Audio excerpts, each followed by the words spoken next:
이 시대가 교회가 교회됨을 지켜가기 어렵고요. 그리스도인이 자신의 그 신앙을 지켜가는 것이 참 어려운 때이라고 생각을 합니다. 505년 전도 마찬가지였죠. 아까 우리 전세대배를 통해서 보았듯이 교회가 타락했고, 그 타락한 교회가 그 백성들을 이끌어가니 그 상황이 얼마나 오죽했겠습니까? 참 하나님은 그렇게 교회가 교회됨을 잃어갈 때 사람들을 일으켜 세워주시는 거죠. 수많은 종교개혁자들을 세워주셔서 교회가 갱신되도록 하셨어요.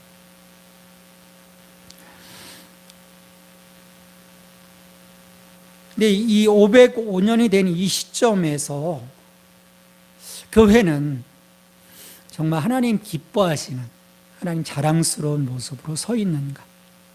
또 우리 자신도 마찬가지죠. 내가 참된 하나님의 자녀로서 지금 서 있는가? 우리가 포스트 모더니즘 시대를 살고 있습니다. 진리가 부정되고 신적 권위가 부인되어진 이 시대를 살아가고 있어요. 이런 시대에 우리의 믿음을 어떻게 건강하게 세워갈 것인가? 이 교회를 어떻게 하나님 기뻐하시는 교회로 세워갈 건가? 이건 우리의 영원한 숙제예요. 왜? 우리의 믿음, 이 교회는 늘 말씀 안에서, 성령 안에서 새로워져야 하기 때문입니다. 뭔가 정체되어지고 보이는 그 순간에 우리 속성이 그런 것 같아요. 우리 속성이 그것들을 이겨내지 못하는 거죠. 그 어둠의 그 세력들의 그 힘들을 이겨낼 수 없는 거예요. 11년 전 저희가 예수생명교회가 창립이 되었습니다. 하나님 그런 마음을 주셨어요. 특별히 종교개혁주일에 교회를 개척하도록 하신 것은요, 제가 어렸을 적부터, 꼬맹이 시절부터 목사 안수를 받고 20여 년 가까이 전임 사역을 하면서 하나님 그런 마음을 주신 거죠. 그냥 단지 좋은 교회, 그냥 뭐 그런 또 하나의 그런 교회가 아닌 내가 자랑스럽게 여길 수 있는 교회, 그냥 그런 교회의 모습을 보고 싶다. 그런 감동을 주셨어요. 자랑스러운 교회.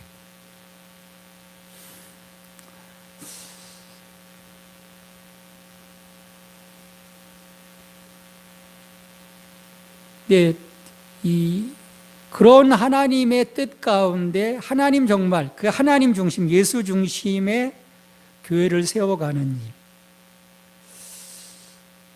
그렇게 쉬운 길은 아니었던 것 같아요. 교회 이름을 예수생명교회라고 하는 거, 실은 교회는 길면 인식이 잘 안 돼요. 딱 두 글자 정도, 땡땡교회 혹은 딱 예수 생명이라고 하는 건 복음에 대한 마음을 주셨기 때문에, 예수만이 생명이다, 다른 것 보지 마라, 교회의 어떤 외형도 보지 말고 사람의 많고 적음도 보지 말고 오직 예수만을 봐라, 예수만이 생명이다. 그래서 11년간 우리 교회의 기초는 예수님이십니다. 이곳의 주인도 예수님이십니다. 우리는 오직 예수님께서 증거하신 그 하나님 나라 그 복음 가운데 우리는 서 있겠습니다라고 하는 마음을 가지고 왔던 것 같아요.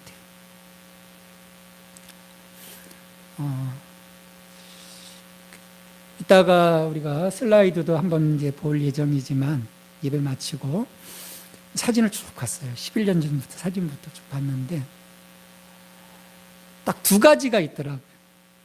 우리 아이들, 계속해서 아이들 어떻게 우리 교회가 이 복음 안에서 이 아이들을 세워갈 것인지, 그리고 땅끝까지 이르러 내 증인이 되라고 말씀하신 것처럼 이제 선교에 대한 그 두 사진인 거예요.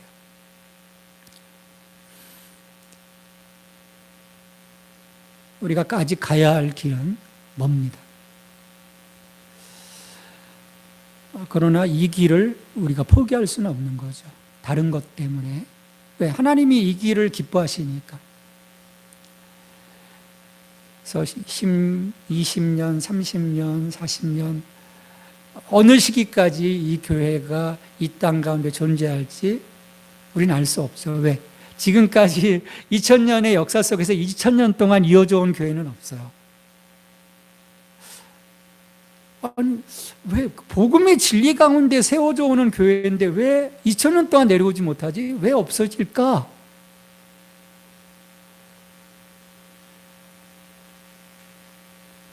에베소 교회, 서머나 교회, 고린도 교회, 로마 교회, 그 유명했던 교회들이 왜 사라졌지? 이 터키 가보신 분들은 아시겠지만 이제 터밖에 안 나요. 터도 거의 뭐 여기 교회 자리라고 해야 교회인 것으로 알 수 있는. 왜 그랬을까? 거기엔 분명한 이유들이 있죠. 교회가 끝까지 간직해야 할 것들을 잃어버렸기 때문인 거예요. 믿음의 한 세대가 지나고 또 한 세대가 지나면서 그들 속에 자리 잡고 있었던 그 영원한 가치, 그걸 놓쳐버린 거죠. 그러는 순간에 조금씩 교회는, 왜? 그 교회의 주인이신 예수 그리스도가 있지 아니한 그곳에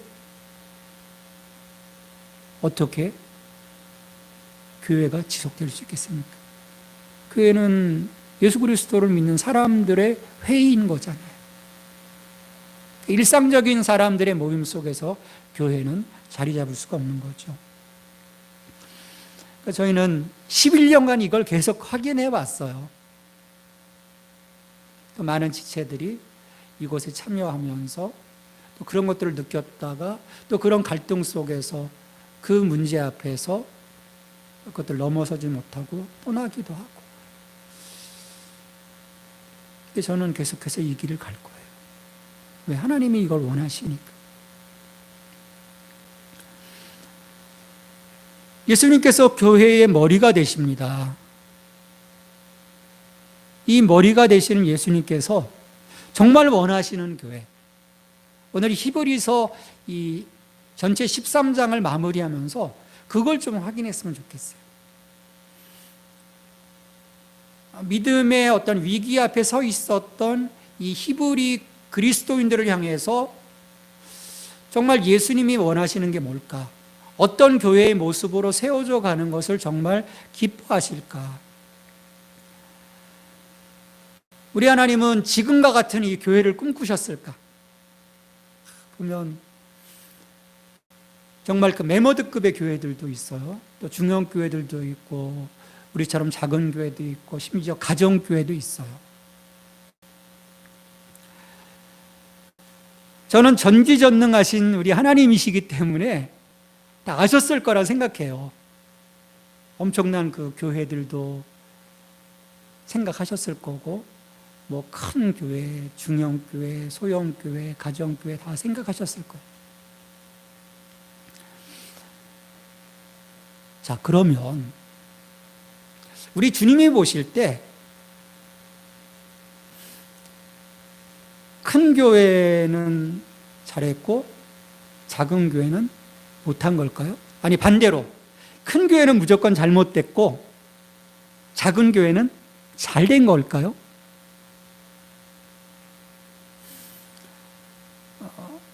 사람들이 개혁을 얘기할 때 근본적인 부분을 보지 않고요, 외형적인 부분을 봐요. 큰 교회 하면 뭔가 어떤 그 개혁의 대상처럼 생각해요. 그건 좀 저는 잘못되었다고 봐요.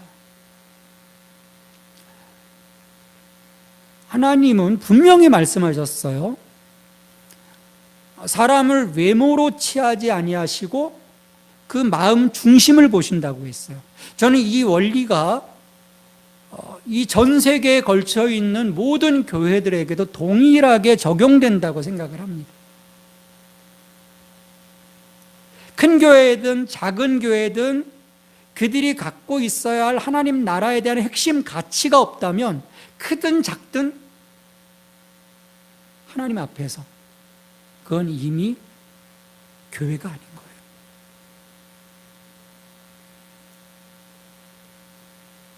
그 가치를 붙잡고 있는 거죠.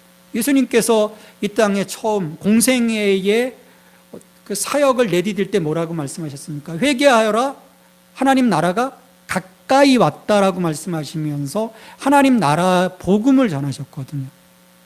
하나님의 그 통치하심, 이 땅 가운데 그 하나님의 그 통치하심이 임했고, 이 복음 앞에 너희들이 회개함으로 거룩하신 하나님 앞에 하나님 나라 백성으로 그분의 주권, 그분의 이름을 높여드리며 그분 앞에 순종할 것에 대해서 예수님 말씀하셨거든요.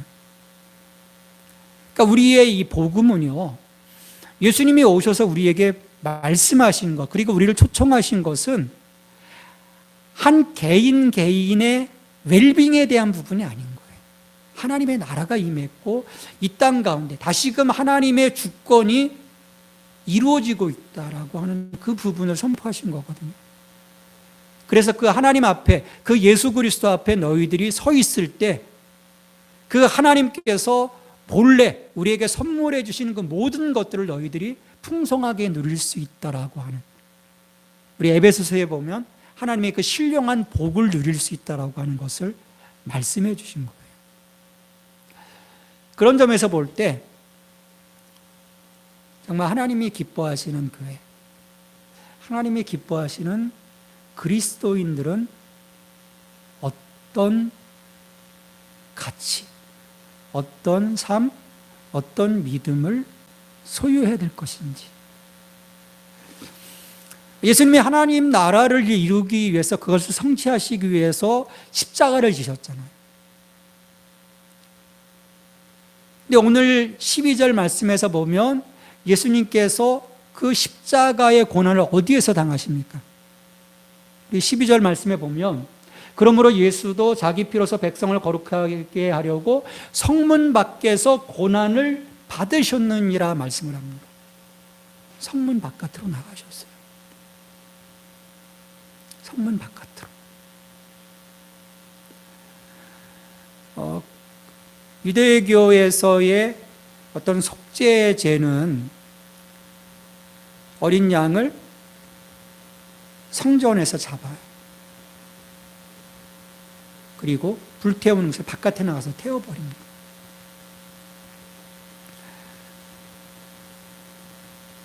자, 성문 밖과 성문 안의 차이가 뭘까요?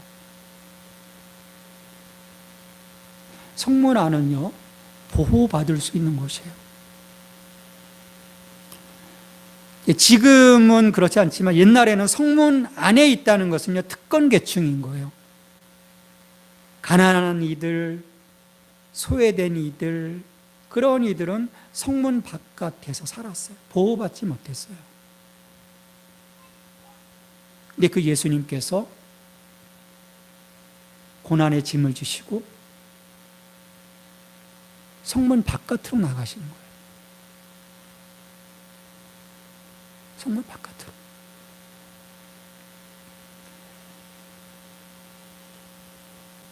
그러면서 13장 13절에서 말씀을 합니다. 우리도 영문 밖 주님께로 나가야 한다. 예수님 가신 바로 그 길로 나아가라고 얘기하시는 거예요. 13절 말씀 같이 읽습니다. 그런즉 우리도 그의 치욕을 짊어지고 영문 밖으로 그에게 나아가자.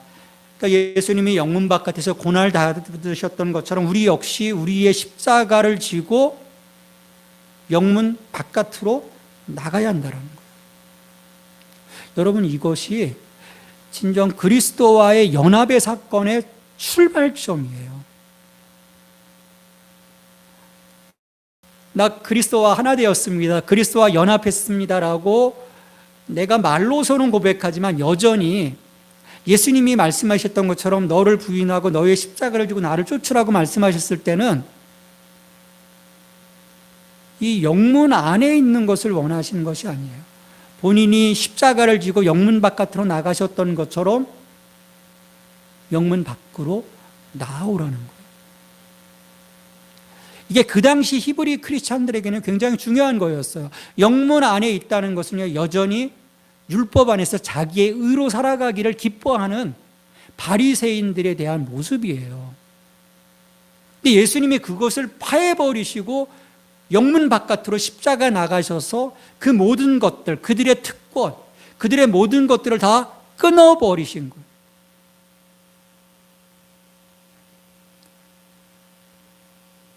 유대인들은요, 결코 영문 바깥으로 나가지 않았어요.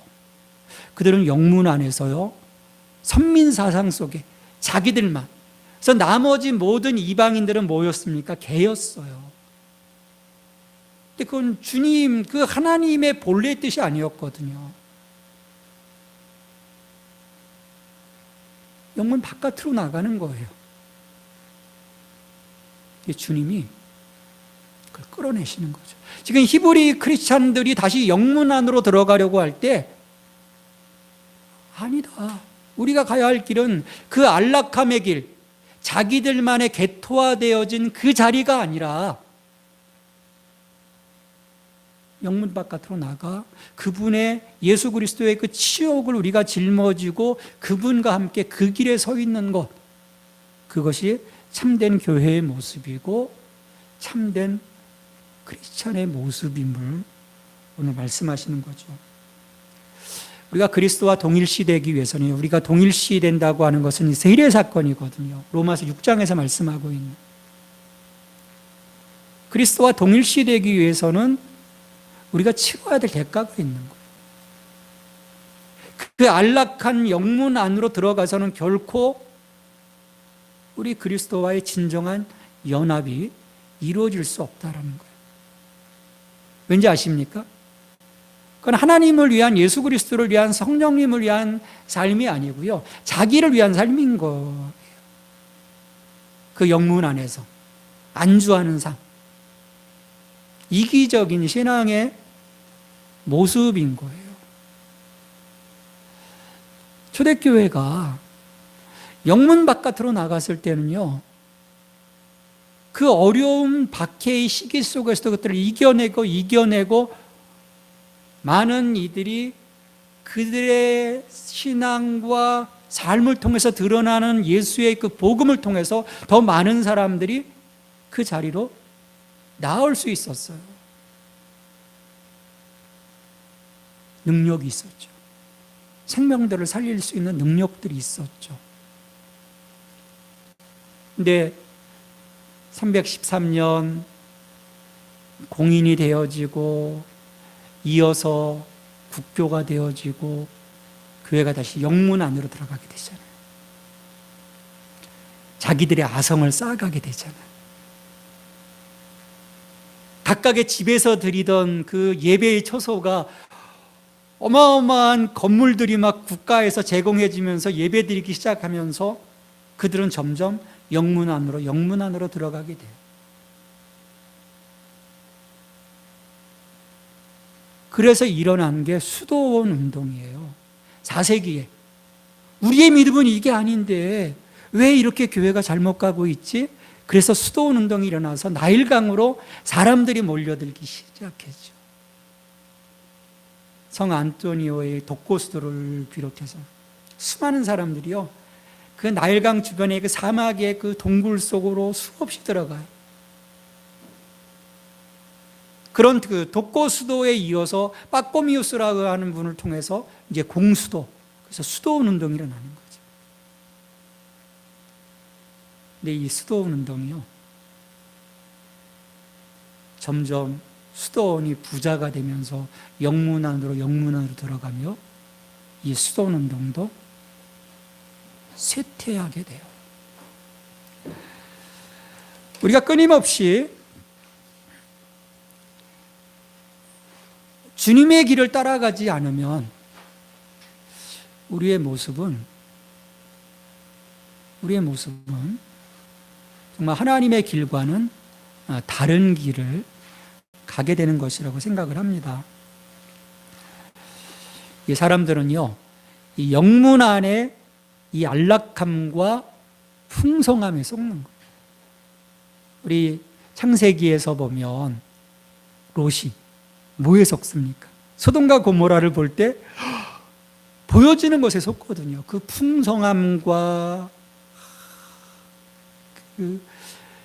정말 그 애굽의 어떤 그 풍성한 그것에 속아서 롯이 가잖아요. 대부분 거기에 사람들이 속는 거죠. 거기에 마음을 뺏기고. 그럴 때 그 중심은요, 하나님의 은혜로 채워갈 수 없습니다. 은혜를 잃어버리는 거죠. 그냥 세상에 썩어질 것들로 채워지는 거예요. 이 땅의 것들은 히브리서에서 분명히 말씀하지 않습니까? 흔들리는 것들이다. 변동하는 것들이다. 근데 영문 안에 있으면 그걸 볼 수 없는 거예요. 그 영원하지 못한 것들을 볼 수 없는 거예요. 그런데 영문 바깥으로 나가서 내가 주님과 함께 있을 때는요, 이것을 볼 수 있는 거죠. 그래서 14절에서 말씀하죠. 우리가 여기에는 영구한 도성이 없으므로 장차 올 것을 찾나니. 영문 안에 있는 사람들은 계속해서 지금 자기들이 누리는 것을 추구해 갑니다. 그래서 거기에서 서서히 영적으로 죽어가는 거예요.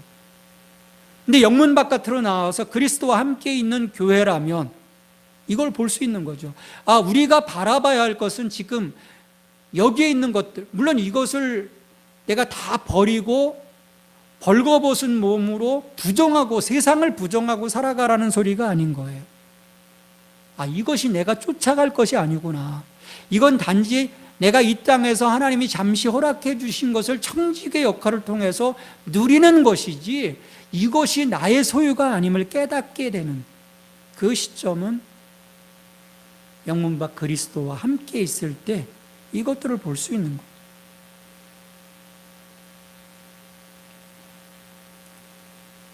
영문 안에서 쌓아가는 것들은요, 바벨탑이라는 거예요. 바벨탑.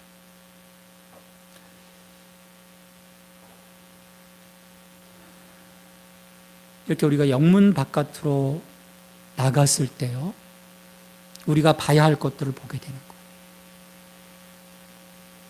우리가 추구해야 할 것들을 볼 수 있는 거죠.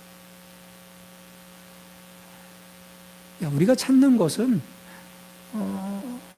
이제 장차 임할 영원한 도성, 하나님의 나라다라고 하는 것을 깨닫게 될 때, 지금 우리의 예배가 새로워질 수 있습니다. 15절에서 뭐라고 말씀하십니까? 같이 읽습니다. 15절.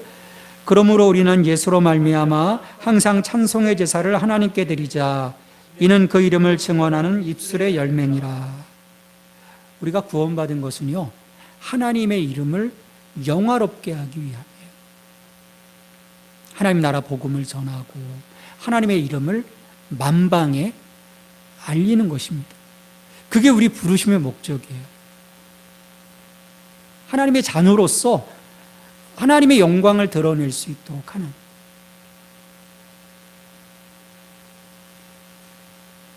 근데 우리가 영문 안에 있으면 이 기쁨을 느낄 수 없는 거예요.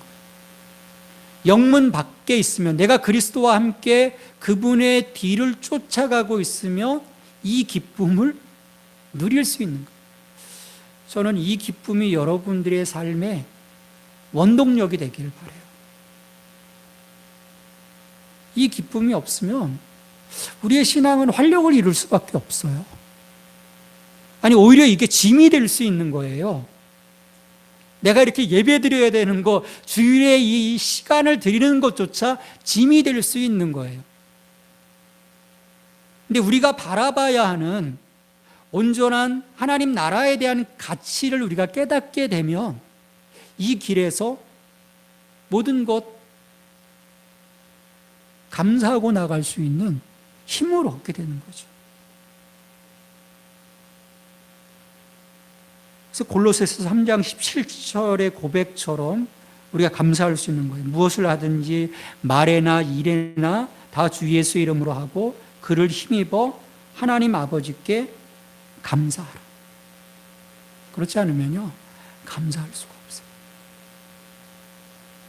교회가 감사를 잃어버리면, 우리 그리스도인들이 감사를 잃어버리면 그 마음속에는 무엇이 문제였을까요? 영문 안에서 여전히 부족하다고 외치고 있기 때문에 어떻게 만족할 수 있겠어요? 만족할 수 없는 거죠.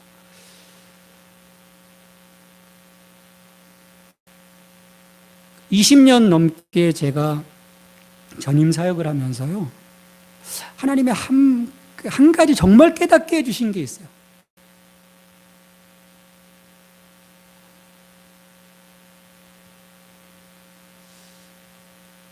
그리스도인들 한 사람 한 사람은 감사에 대한 얘기를 하고 있는데, 저는 교회라고 하는 측면에서 봤을 때 교회가 감사에 대한 부분을 잃어버린 것들 너무도 많이 봤어요.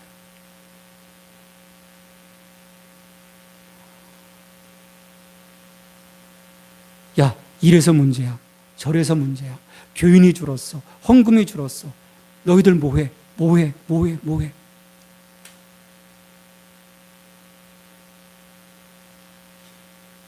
반대로 봐야죠. 줄은 인원이라도 모일 수 있었던 거에 감사하고, 줄은 헌금이라도 하나님이 채워주심에 감사하고, 늘 회의 때 모이면요, 감사가 없어요. 1교구 뭐 했어? 2교구 뭐 했어? 3교구 뭐 했어? 저는 전임 사역하면서요, 그게 늘 마음이 아팠어요. 왜 감사하지 못할까?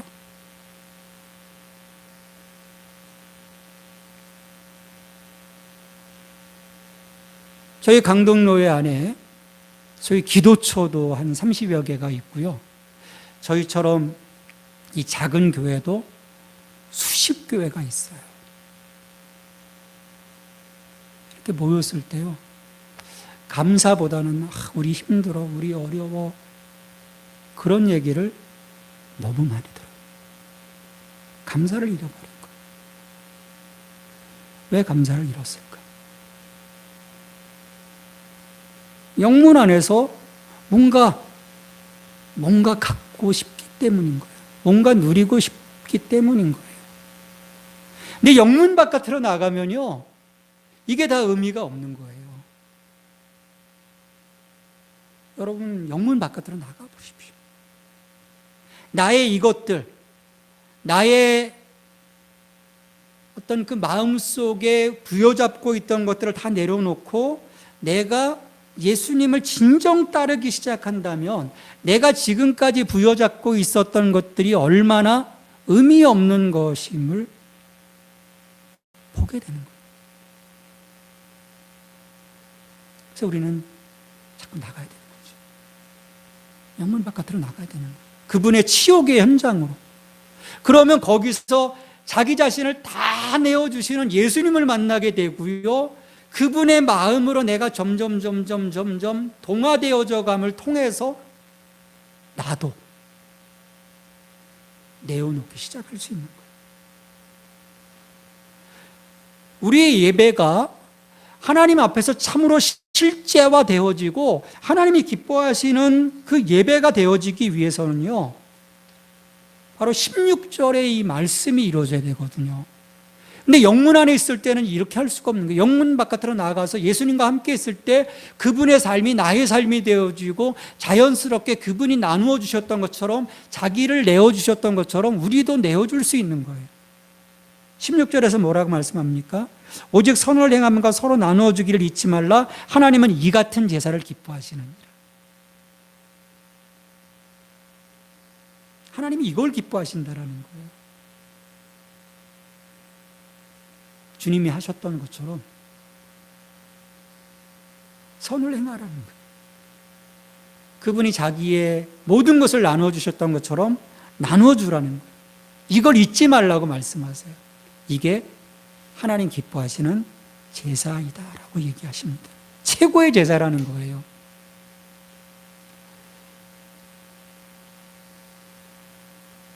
우리가 영문 바깥으로 나간 그리스도를 뒤따른다고 하는 것은요, 나의 삶의 방식들을 완전히 깨뜨리는 것을 의미합니다.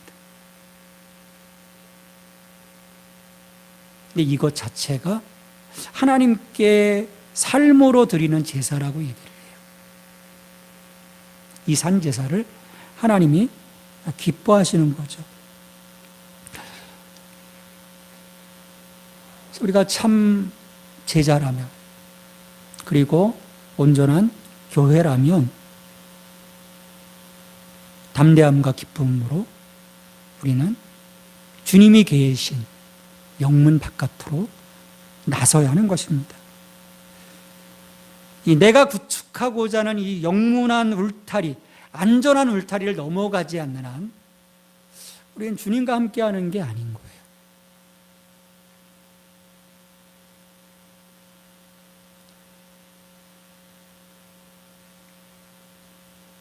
아무리 작은 교회라도 여전히 영문 안에, 자신들이 쳐놓은 울타리 안에 그냥 거하기를 좋아한다면,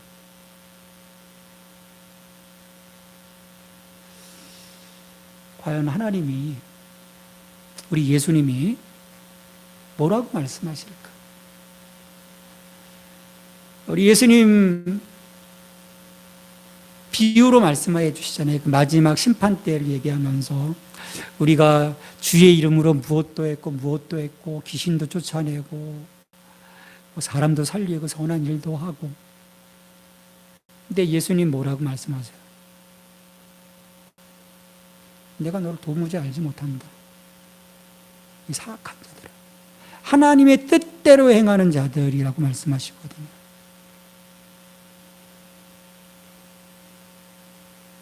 하나님이 기뻐하시는 제사는 주님의 길을 따라 나가 그곳에서 주님이 행하셨던 것처럼 우리 자신을 온전한 산 제사로 드리는 것, 그것을 가장 기뻐하신다라는 거예요. 그럼 이제 우리가 한가할 수 있는 거예요. 주님, 우리가 이 신앙생활의 목적이 그겁니까? 우리도 주님처럼 죽는 거예요? 그럼 죽어버리면 우리가 고생하려고 신앙생활하는 겁니까? 라고 이야기할 수도 있겠죠. 근데 그 시각 자체가 바로 영문 안에서 내가 복음을 믿겠다고 하는 엉터리의 모습인 거예요. 영문 바깥으로 나가면 그런 소리를 할 수가 없는 거예요.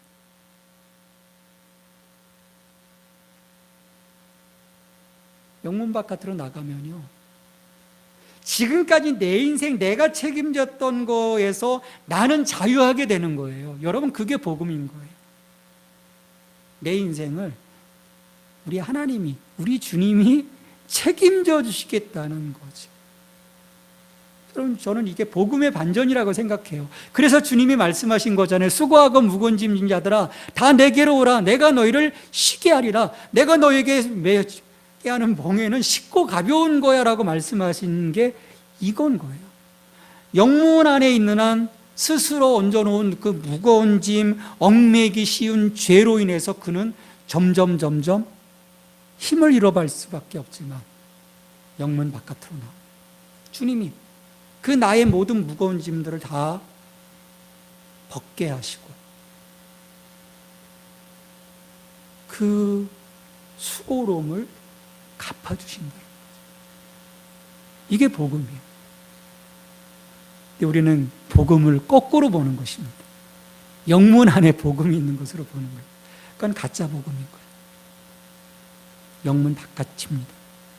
우리 주님은요, 지금 영문 바깥에 서 계세요. 우리가 주저하지 말고 그분께로 나아갈 수 있게 되길 바랍니다. 여러분, 그러면요, 정말 기쁨이 있어요. 정말 감사가 있어요.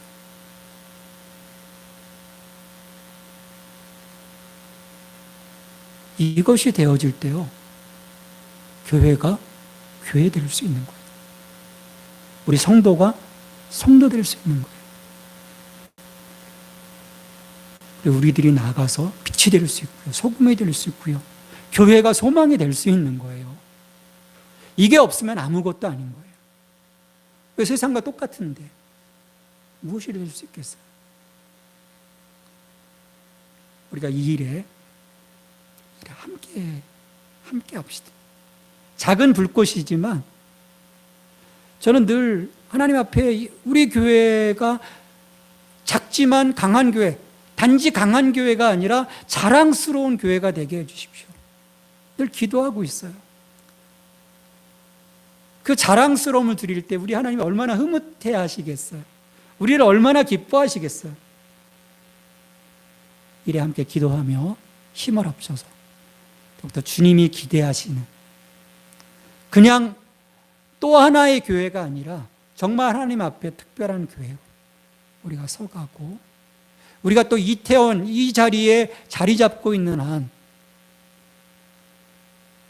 이 지역을 위해서 정말 가슴에 품고, 하나님이 오늘 더 메시지를 주셨어요. 너 여길 품고 더 기도해라. 너 이방인처럼 굴지 마라. 이 지역을 위해서 정말 눈물로 기도해라. 그런 말씀을 주셨거든요. 같이 기도하고 섬기고. 그래서 우리 안에 하나님, 우리 안에 그 어떤 그 영적인 그 뿌듯함, 그리고 그와 함께 우리를 이끌어 가시는 그 하나님의 사랑 안에서 우리가 함께 기뻐하고 함께 즐거워할 수 있게 되기를 주님의 이름으로 축원합니다. 기도하겠습니다. 하나님 감사합니다. 오늘도 우리 함께 하신 하나님, 정말 하나님 기뻐하시는 교회로서, 하나님 자랑스러워하는 교회로서 우리가 서갈 수 있도록 도와주시옵소서. 이를 위해서 주님, 우리가 부여잡고 있었던, 안전하게 울타리를 치고 있었던 이 영문 안을 떠나서 영문 밖 우리 주님께로 나갈 수 있도록 그분의 치욕을 짊어지고 그분의 십자가를 짊어지고 우리가 나갈 수 있도록 도와주십시오. 주저하지 않게 하여 주십시오. 잘못될 것 같은 두려움을 떨쳐버릴 수 있도록 도와주십시오. 주님, 우리에게 믿음을 주십시오. 주님을 향한 특별한 마음을 주십시오. 이를 통해서 우리 안에 신앙의 기쁨이 회복되게 하시고 능력이 회복되게 하시고, 우리 한 사람 한 사람이 우리 옆에 있는 많은 사람들에게 생명이신 예수 그리스도의 그 이름과 그분의 권능과 그분의 생명이 자연스럽게 흘러갈 수 있도록 우리들을 사용하여 주시옵소서. 예수님의 이름으로 기도합니다. 아멘.